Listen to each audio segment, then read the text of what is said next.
നീ ഭാഗ്യവതി. നിർമ്മല സ്നേഹത്തിൻ പൂർണ്ണതയാർന്നൊരു പുണ്യവതിന്റെ അമ്മേ.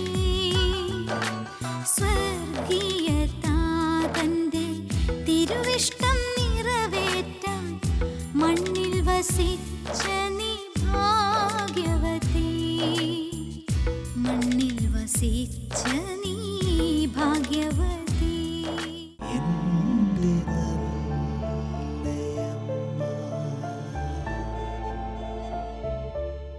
എൻ്റെ നല്ല അമ്മ എന്ന ശാലോം ടി വിയിലൂടെ നടക്കുന്ന പരിപാടിയിൽ പങ്കുകൊള്ളുവാനും അത് സംബന്ധിക്കുവാനും ദൈവം ഒരുക്കിയ ഈ നിമിഷത്തെ ഓർത്ത് ഞാൻ നന്ദി പറയുന്നു. എനിക്ക് കിട്ടിയ മാതാവ് പരിശുദ്ധ അമ്മയുമായി എനിക്ക് കിട്ടിയ എല്ലാ അനുഭവങ്ങളും അമ്മയോട് ഞാൻ പ്രാർത്ഥിക്കുന്ന നിമിഷങ്ങളിൽ അമ്മ സ്വീകരിക്കുകയും അത് സാധിക്കുകയും ചെയ്തു തന്ന എല്ലാ കാര്യങ്ങളെയും ഓർത്ത് ഞാൻ നന്ദി പറയുന്നു. എൻ്റെ ചെറുപ്പകാലം മുതൽ പരിശുദ്ധ അമ്മയോടുള്ള ഭക്തി എൻ്റെ സ്വന്തം അമ്മയിൽ നിന്നാണ് ഞാൻ ആദ്യം പഠിച്ചത്. അമ്മ എപ്പോഴും ജപമാല ചൊല്ലുന്ന ജപമാല ഭക്തിയായിരുന്നു. അങ്ങനെ അമ്മയിൽ നിന്ന് കണ്ടുപിടിച്ചതാണ് ജപമാല ഭക്തി. അത് വളർന്നു വന്നെങ്കിലും എൻ്റെ പഠനത്തിലെ കാലഘട്ടങ്ങളിൽ 10ാം ക്ലാസ് വരെയൊക്കെ ഞാൻ ഈ കാര്യങ്ങൾ ചെയ്തെങ്കിലും ലോകത്തിൻ്റേതായ കാര്യങ്ങളിലൊക്കെ മൊഴി കിടപ്പുണ്ടായിരുന്നു. പക്ഷേ അതിനുശേഷം മഠത്തിൽ ചേരണമെന്ന് എനിക്ക് വലിയൊരാഗ്രഹമുണ്ടായിരുന്നു. ചെറുപ്പത്തിലെ സ്കൂളിൽ പോകുന്ന വഴിയെല്ലാം സംസാരത്തിൽ മാതാപിതാക്കൾ പറയുന്ന സംസാരത്തിൽ പാപം ചെയ്യാതിരിക്കാൻ സ്കൂളിൽ പോകുന്ന വഴി ജപമാല ചൊല്ലുമായിരുന്നു. ഞങ്ങൾ 3 കിലോമീറ്ററോളം നടന്നാണ് സ്കൂളിൽ പോയിക്കൊണ്ടിരുന്നത്. അപ്പോൾ ജപമാല ചൊല്ലി പ്രാർത്ഥിച്ച് പോകുന്ന വഴിയും തിരിച്ചു വരുന്ന വഴിയും അങ്ങനെ പറഞ്ഞിട്ടുണ്ടായിരുന്നു. അങ്ങനെ ജപമാല ചൊല്ലിയാണ് പ്രാർത്ഥിച്ച് വീട്ടിലെത്തുന്നു, വീട്ടിൽ നിന്ന് പോകുന്നു. എൻ്റെ ഭക്തി തുടർന്നിട്ടുണ്ട്. എല്ലാ ദിവസവും ദീപിലിക്ക് പോകുമായിരുന്നു. സ്കൂളിൽ പോകുന്ന ദിവസമാണെങ്കിലും വിശുദ്ധ കുർബാനയെ സംബന്ധിക്കുമായിരുന്നു. അതിനുശേഷം 10ാം ക്ലാസ് പാസ്സായി 10ാം ക്ലാസ്സിൽ കടന്നു വന്നപ്പം ആദ്യമായിട്ട് എൻ്റെ ജീവിതത്തിൽ ഒരു തോൽവി കടന്നു വന്നതാണ്. അന്ന് വരെ മലയാളത്തിന് 100ൽ 90 മാർക്ക് ഏകദേശം ഞാൻ മേടിച്ചു കൊണ്ടിരുന്ന അന്ന് ആ പരീക്ഷയിൽ മാത്രം 100ൽ 40 മാർക്ക് കുറഞ്ഞു പോയിരിക്കും. അങ്ങനെ മലയാളത്തിന് മാത്രം 1/2 മാർക്കിന് ഞാൻ തോറ്റുപോയി. എനിക്ക് ഒരുപാട് വിഷമമുണ്ടായി, ഒത്തിരി കരഞ്ഞു. പക്ഷേ ദൈവത്തിൻ്റെ ഒരു പ്ലാനായിരുന്നു. ജയിച്ച് കടന്നു വന്നാൽ ഞാൻ ഒരുപക്ഷേ പഠനം മുമ്പോട്ട് കൊണ്ടുപോകും, എൻ്റെ ദൈവവിളി നഷ്ടപ്പെടുമായിരുന്നു. ഇത് നല്ല തമ്പുരാൻ അറിയാമായിരുന്നുകൊണ്ട് എന്നെ അതിൽ നിന്ന് തിരിച്ച് ഞാൻ വീണ്ടും എഴുതി 90% മാർക്ക് മേടിച്ച്. പിന്നെ അന്ന് ഞാൻ പഠിച്ചുകൊണ്ടിരുന്ന സ്കൂളിലെ എരുമേലി ക്ലാരമഠത്തിൽ നിന്ന് പറഞ്ഞു വിട്ടു, ആരെങ്കിലും അവിടെ മഠത്തിൽ ചേരാനുള്ളവരുണ്ടെങ്കിൽ പറയണം, ആൾ കടന്നു വരാൻ വേഗം പറയണമെന്ന് എൻ്റെ അനിയത്തിയോട് പറഞ്ഞു. അങ്ങനെ ഞാൻ ആദ്യമായിട്ട് 64 മഠത്തിൽ കടന്നു വരുന്നു. 62 കടന്നു വന്നു. ഉടനെ തന്നെ ഒരു ലിസ്റ്റ് തന്നു, ഞാൻ മഠത്തിൽ ചേരുകയാണ് ചെയ്ത്. ചങ്ങനാശ്ശേരി എന്ന ഞങ്ങളുടെ പ്രൊഫഷണൽ ഹൗസിൽ വന്ന് കടന്നു വന്ന് അന്ന് സ്വീകരിച്ചു. എന്നറിയാൻ പാടില്ല, ഞങ്ങൾ 50 കുട്ടികൾ ഉണ്ടായിരുന്നു.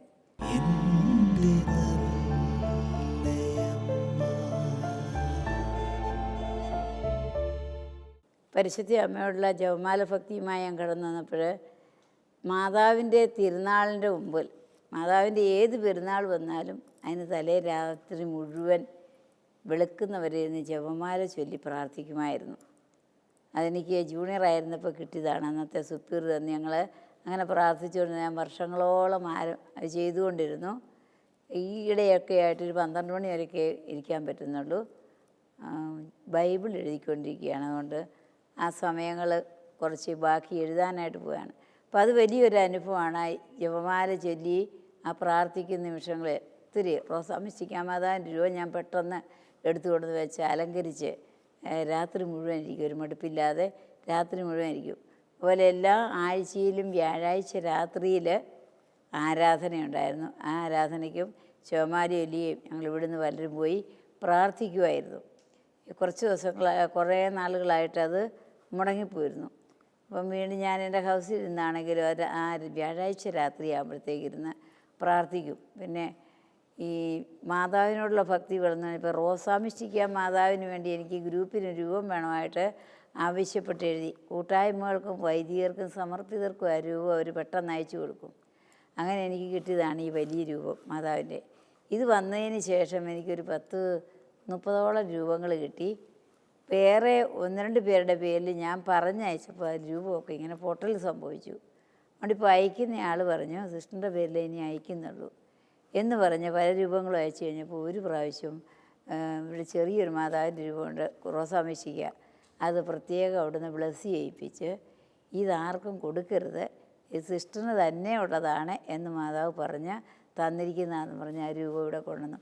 ആ രൂപത്തിൽ നിന്ന് തേനും ഓയിലും ഒക്കെ ഒഴുകി പല പ്രാവശ്യം. അത് നമ്മൾ പ്രസിദ്ധീകരിക്കാനൊന്നും പോയിട്ടില്ല.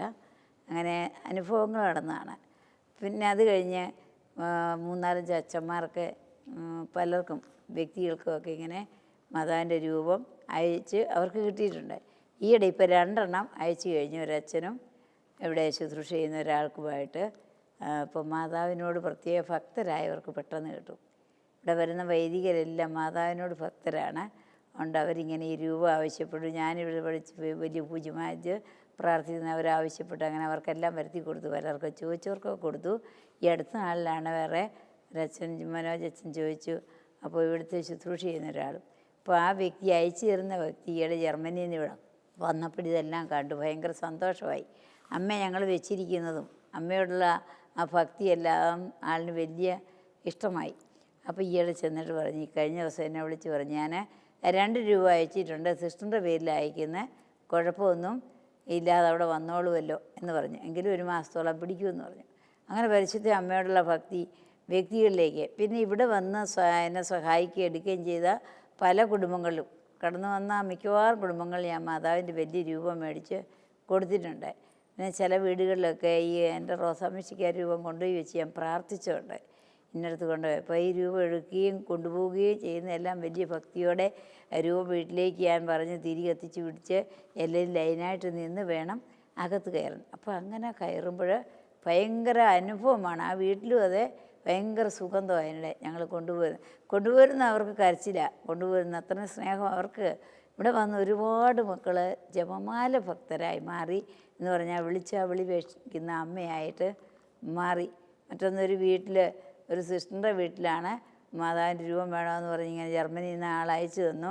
അപ്പോൾ ഒരു ദിവസം പ്രാർത്ഥിച്ചിട്ട് എന്നിത് കൊണ്ടുപോകണം എന്ന് പ്രാർത്ഥിച്ചൊരുങ്ങി പറഞ്ഞ ദിവസം ഞങ്ങൾ ഇവിടുന്ന് ഉച്ചയ്ക്ക് എടുക്കുക എന്ന് പറഞ്ഞ് ഉച്ചയ്ക്ക് ആ രൂപം എടുത്ത് ഓട്ടോയും വന്ന് ഇവിടെ ഞങ്ങൾ രൂപം എടുത്ത് പൂവ് തിരി എല്ലാം കൈ പിടിച്ച് ഞങ്ങൾ കൊണ്ടുപോവുക. അവിടെ കൊണ്ടുചെന്ന് കഴിഞ്ഞപ്പം ഒരു ഒറ്റയടി പാതിയാണ് വീട്ടിലോട്ടുള്ളത്. ആ മനുഷ്യന് ഇതിൻ്റെ ഉടമസ്ഥന് 1 സെൻറ്റ് ഭൂമി അവിടെ നിന്നും കൊടുക്കുകയില്ല. ഈ കാൽനടയാത്ര പോലും അത് നിർത്തലാക്കാൻ ആലോചിക്കുന്ന ആളാണ്. അപ്പോൾ അവിടെ കുറേ കുടുംബങ്ങൾ മുകളിൽ താമസിക്കുന്നുണ്ട്. ഈ രൂപവും ഞാൻ എടുത്തുകൊണ്ട് ആവേ മരിയ പാടിക്കൊണ്ട് ഞങ്ങൾ ആ വീട്ടിൽ കൊണ്ടുപോയി അവരും തിരി കത്തിച്ച് എല്ലാവരും കൈ പിടിച്ചുകൊണ്ട് സ്വീകരിച്ചു. അതിനകത്ത് കൊണ്ടുപോയി വെച്ച് ജപമാല ചൊല്ലി 2 ജപമാലയിൽ അവിടെ ഇരുന്ന് ചൊല്ലി. മെസ്സേജുകൾ പലത് കിട്ടി. അപ്പോഴും ഉണ്ട് ഭയങ്കര സുഗന്ധത്തോടെ ആ വീട്ടിൽ ഭയങ്കര സുഗന്ധം. ഇതിന് ശേഷം അവിടെ നടന്ന ഒരു അത്ഭുതം എന്നാന്ന് വെച്ചാൽ ഈ അമ്മയുടെ രൂപം എടുത്തുകൊണ്ട് പോയി ആ വഴിയിൽ ആ ഉടമസ്ഥന് 1 മാസമായില്ല പറയുകയാണ്, നിങ്ങളവിടെ ഓട്ടോ പോകത്തക്കരി റോഡ് വെട്ടിക്കുമെന്ന്. അവരൊരിക്കലും പ്രതീക്ഷിച്ചില്ല.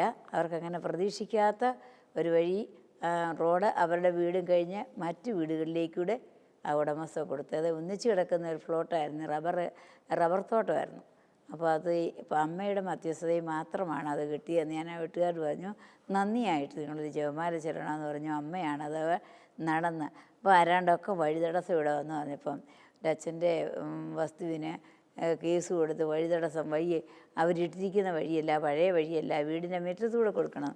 അപ്പോഴും ഞാൻ പറഞ്ഞു, ഈ റോസമ്മച്ചിക്കയുടെ രൂപം ചെറുതി തരാം, അതും പിടിച്ചുകൊണ്ടൊന്ന് നടന്നാൽ മതി, അല്ലെങ്കിൽ ഇവിടെ ഇരുന്നുകൊണ്ട് റോസമ്മച്ചിക്കയോട് പറയുക എൻ്റെ വീടിൻ്റെ ഇന്ന സ്ഥലത്തേക്ക് ആ അതിർത്തി വെച്ചിട്ട് ജപമാലയെല്ലാം പറഞ്ഞു.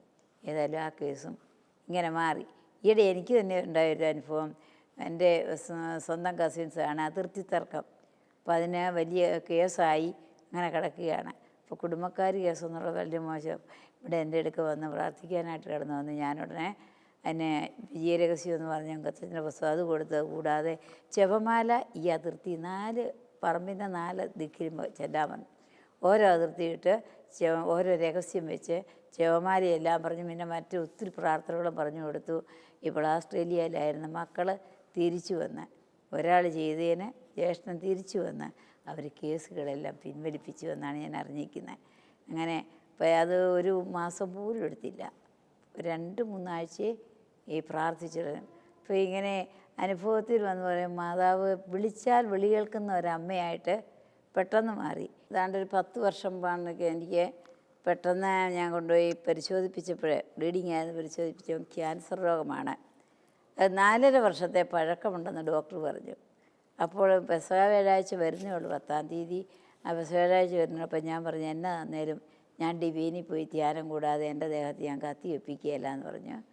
അതിനധിഷ്ഠ അങ്ങനെ പറഞ്ഞു. ഞാൻ പറഞ്ഞു, പാറയിൽ നിന്ന് വെള്ളം ഒഴിക്കുക, ചെങ്കടലിൽ വഴി വെട്ടിയത് എൻ്റെ കർത്താവ്, വേറെ ഇന്ന് വരെ ലോകത്തിലാരും ചെയ്തില്ല. അതുകൊണ്ട് ഞാൻ ധ്യാനം കൂടിയിട്ടേ ബാക്കിയുള്ളൂ. അത് കഴിഞ്ഞ് അങ്ങനെ നിർബന്ധം പിടിച്ച് ഞാൻ അവിടുന്ന് അധികാരികളുടെ അനുവാദം മേടിച്ച് പോയി ഡിവൈനിൽ പോയി ധ്യാനം കൂടി എല്ലാവരെ കൊണ്ടും പ്രാർത്ഥിപ്പിച്ച് തിരിച്ചു വന്ന് ഓപ്പറേഷൻ കുഴപ്പമില്ല. ബ്ലഡ് വേണമെന്ന് പറഞ്ഞ് ശേഖരിച്ചെടുത്ത് ബ്ലഡ് പോലും ഇല്ലാതെ കുഴപ്പമില്ലാതെ ഓപ്പറേഷൻ നടത്തി. അപ്പോൾ ഈ ജപമാലയിലാണ് ഞാൻ ഊന്നി പിടിച്ചുകൊണ്ടിരുന്നത്.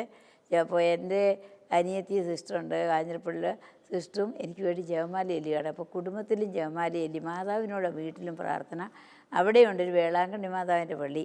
അപ്പോൾ വേളാങ്കണ്ണി മാതാവിന് എനിക്ക് വേണ്ടി നേർച്ച നേർന്ന് ജപമാല ചൊല്ലി, കൂടാതെ രോഗികൾക്ക് വേണ്ടി മാതാവിനോട് പ്രാർത്ഥന എന്ന് പറഞ്ഞ് ചെല്ലുന്നുണ്ടായിരുന്നു. അപ്പോൾ ഇങ്ങനെ ഈ കൂട്ടായ്മയിൽ ഒരുപാട് പേര് പാറേപ്പള്ളിയിൽ പോയി 3 ദിവസം 4 ദിവസമൊക്കെ ഉപവസിച്ച് പ്രാർത്ഥിച്ചിട്ടുണ്ട്. എല്ലാവരുടെയും പ്രാർത്ഥനയുടെ ഫലമായിട്ട് ഈ ഓപ്പറേഷനൊക്കെ വിജയകരമായിട്ട് നടന്നു. 1 മാസം പോലും ഞാൻ മാറി നിന്നില്ല. 1 മാസം കഷ്ടി ഈ കൂട്ടായ്മയെന്ന് മാറി. അപ്പോൾ ചെത്തിപ്പുഴയെന്ന് പറഞ്ഞു, വേഗം വന്ന് ഇവിടെ ആരാധന നടത്തി, എത്ര നാളായി, ഞങ്ങളും അടുത്ത് വരാൻ പറഞ്ഞു. അങ്ങനെ ഞാൻ ആരാധനയ്ക്കായിട്ട് കടന്നു പോകുന്ന പരിശുദ്ധ അമ്മയെ വിളിക്കും. എന്തെങ്കിലും എൻ്റെ വായിൽ നിന്ന് ജനത്തിന് ഉപകരിക്കത്തക്കെ, അവർക്ക് സൗഖ്യം കിട്ടണം, മാതാവേ, മാനസാന്തരം ഉണ്ടാകണം, വിശ്വാസം വർദ്ധിക്കണം, ജപമാല ഭക്തി ആൾക്കാർ വളരും. ഈ ഒരു ദേശം 3-4 ദേശം പറഞ്ഞ്, എൻ്റെ ദൈവമേ എൻ്റെ കൈ പിടിച്ചോണം, എൻ്റെ കയ്യിലൊന്നുമില്ല എന്ന് പറഞ്ഞ് ഞാൻ പള്ളിയിൽ ചെന്ന് മുട്ടുകുത്താൻ വയ്യെന്ന് കസേരയിലോട്ട് അവർ കസേര ഇട്ട് ഞാൻ അവിടെ ഇരുന്ന് കഴിഞ്ഞപ്പോൾ തലേ ദിവസം എന്നോട് ഒരു 8 വയസ്സുള്ള കൊച്ചു ഓടി വന്ന് പറഞ്ഞു, അമ്മയുടെ രോഗമെല്ലാം പോയി. ഞാൻ പറഞ്ഞു, പോയെന്ന് പറഞ്ഞു, കുറഞ്ഞു.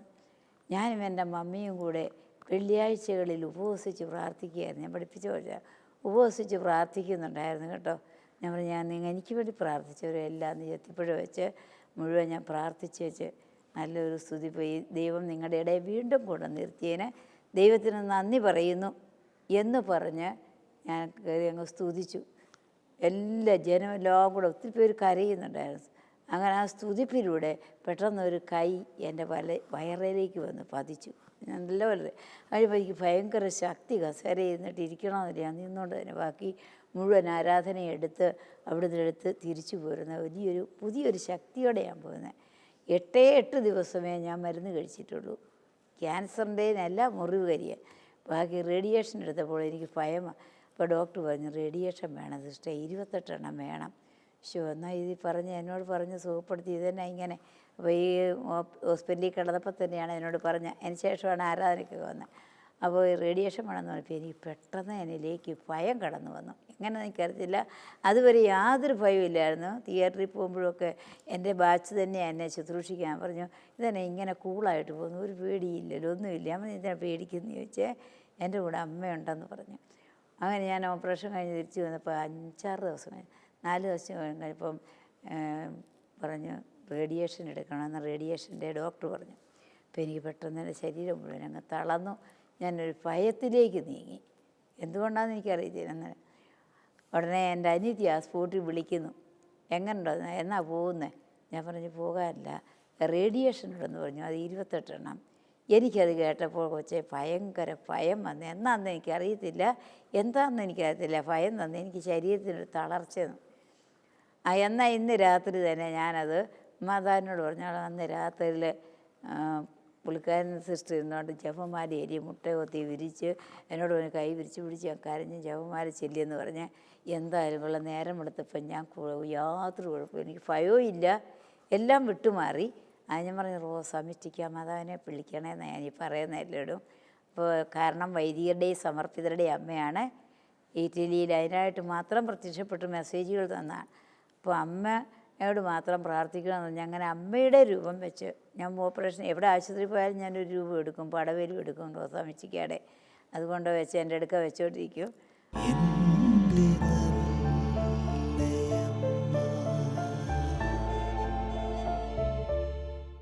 ഈ ജപമാല ഭക്തിയിൽ വളർന്നു വന്നപ്പോൾ എൻ്റെ രോഗം മാറ്റി കർത്താവ് സൗഖ്യം തന്നപ്പോൾ ഞാൻ ഒരു പ്രതിജ്ഞ ചെയ്തു.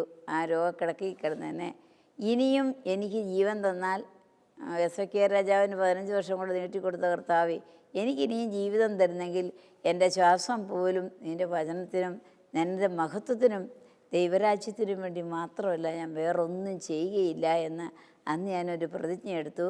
അന്ന് മുതൽ ഇങ്ങോട്ട് ഇതിനു വേണ്ടി മാത്രം എൻ്റെ ശ്രദ്ധ, അതിനുവേണ്ടി മാത്രം പ്രാർത്ഥന. പരിശുദ്ധി അമ്മയെ എത്തിക്കാവുന്നിടത്തൊക്കെ അമ്മയുടെ നിയോഗങ്ങൾ പറഞ്ഞ് ശിവമാൽ രാജ്യം ഒരുപാട് പ്രശ്നമുള്ള കുടുംബങ്ങൾ ഞാൻ പറഞ്ഞു വിടുന്നത്.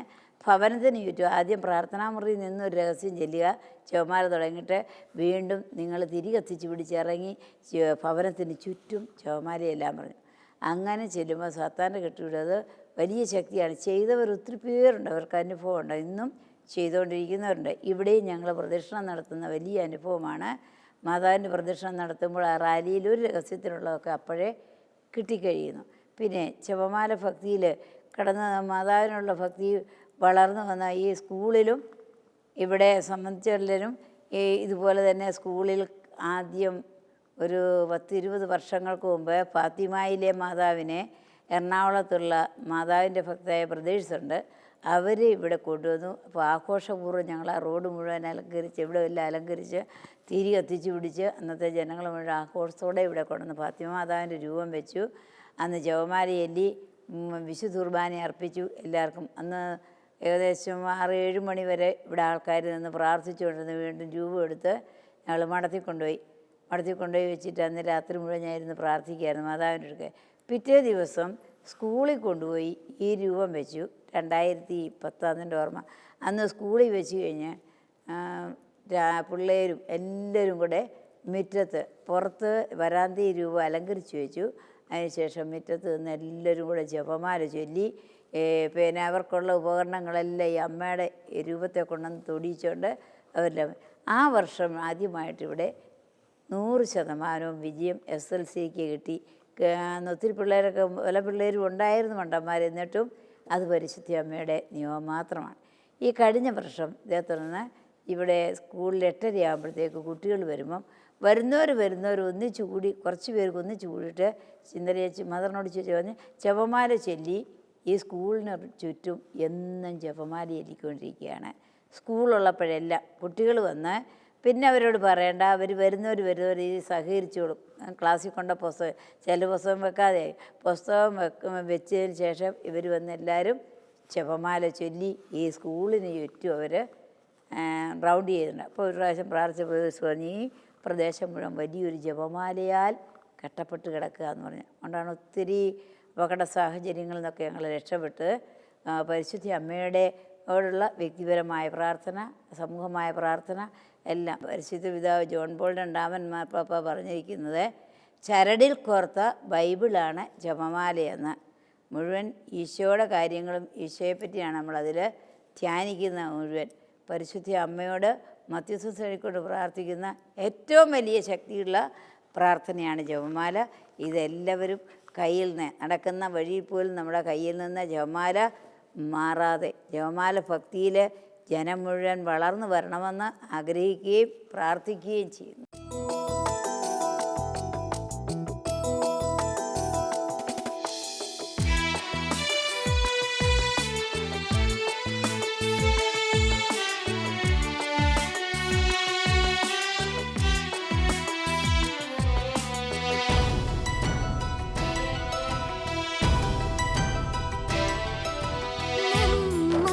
സ്നേഹത്തിൻ പൂർണ്ണതയാർന്നൊരു പുണ്യവതിയുടെ അമ്മേ, സ്വർഗീയ താതന്റെ തിരുവിഷ്ടം നിറവേറ്റാൻ മണ്ണിൽ വസിച്ച